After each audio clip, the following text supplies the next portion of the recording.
The air in Fontana, California in August 2018 was heavy with heat, but it was the silence that was truly oppressive in the Perez home. Just before midnight on August 7th, that silence was broken by the voice of Thomas Perez Jr. He was calling 911. He was hysterical. His 71-year-old father, Thomas Perez Sr., was gone. He had left hours ago to walk their small dog, Margie, and had never come back.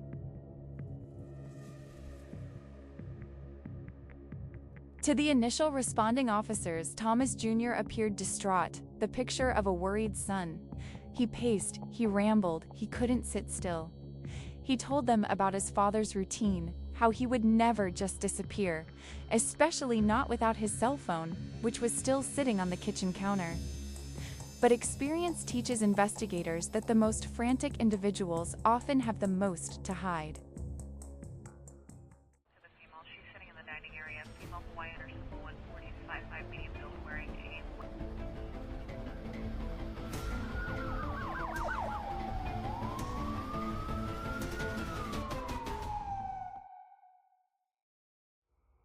The police had a choice. They could launch a massive search party for an elderly man who might just be disoriented, or they could look closer to home. They chose the latter. They didn't see a grieving son. They saw a scene that felt wrong. The house was in disarray, sure, but there was an underlying tension that didn't fit the narrative of a simple, unexplained disappearance. Thomas Jr. was asked to come down to the Fontana police station to help with the investigation. He agreed, thinking he was assisting. When Thomas Perez Jr. was escorted into the windowless interrogation room, the power dynamic shifted instantly. This wasn't a collaboration, it was an extraction. Detectives David Janusz and Jeremy Hale were specialists. They didn't need physical evidence yet. They just needed Thomas to talk. They knew that in the vacuum of an interrogation room, a guilty conscience eventually suffocates. For the first few hours, the atmosphere was deceptively cordial. They established a rapport. They asked Thomas about his life, his relationship with his father, their daily routine. They were collecting data points, mapping his baseline behavior. But even in these early stages, cracks began to show. His timeline for the evening seemed fluid. One moment he said his father left at 10 p.m. A few questions later, it was 8:30 p.m. The detectives pounced on these inconsistencies. "You told Officer Smith one thing, but you're telling us another. Which is it, Tom?" They didn't raise their voices yet. They didn't need to. The claustrophobia of the room was doing the work. Thomas began to sweat, despite the air conditioning. He repeated himself.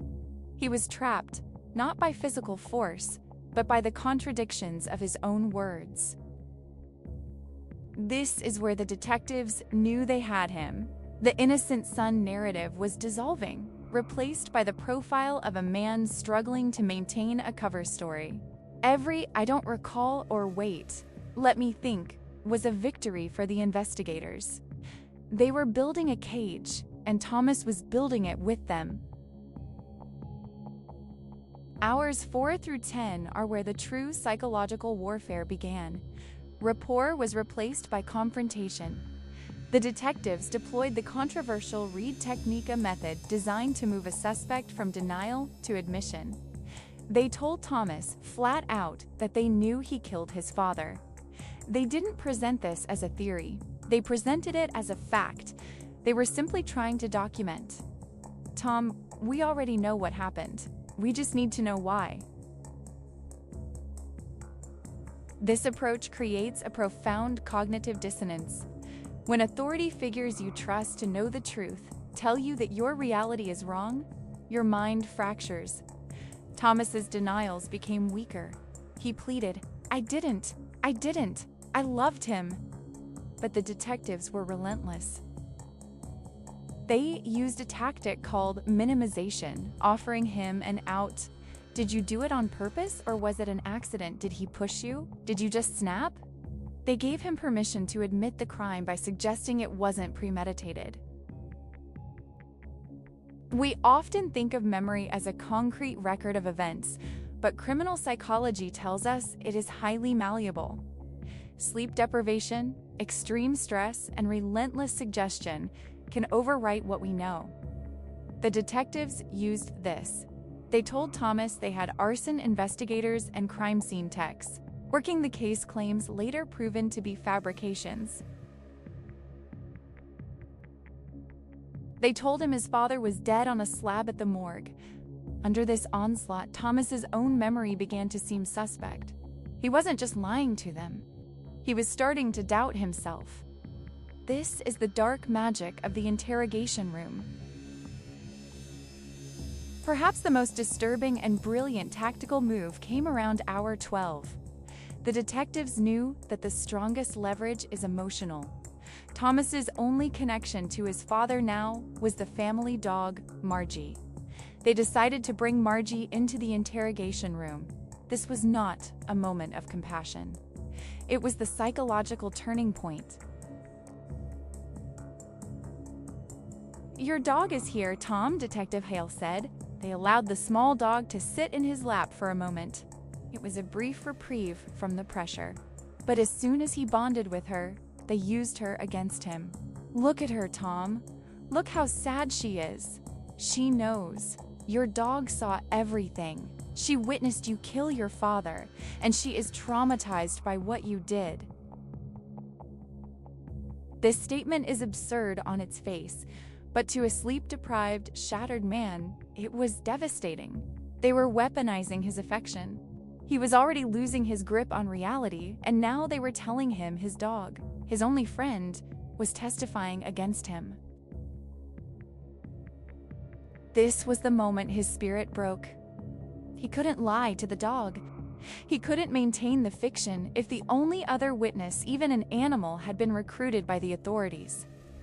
The visual of Thomas weeping over Margie, not in grief for his father, but in shame for his exposed crime, is one of the most striking images from the interrogation tapes. He believed that his secret was out. The psychological dam finally burst around hour 14. Exhausted, emotionally obliterated, and convinced that the police had ironclad proof, Thomas gave them what they wanted. He stopped denying. Instead, he began to ask questions.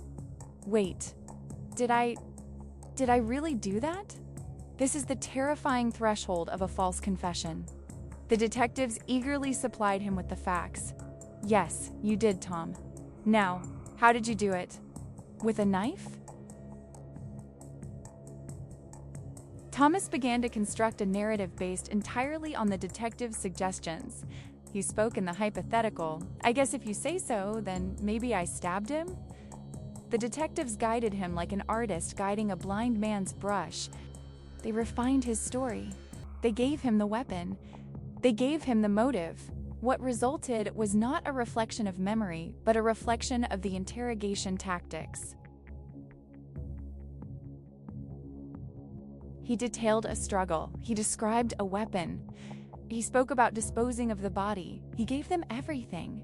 To anyone watching, it looks like a guilty man finally facing justice. The relief in the room is palpable. The detectives had their confession. They had solved the case of the missing father.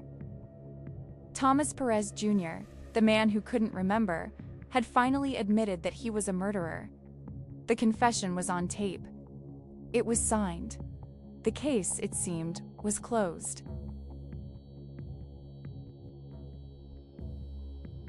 Did you stab him? I didn't think that I did. But if you did, where would you have stabbed him? It might have been the belly. With the confession secured, Thomas Jr. was not taken to a jail cell.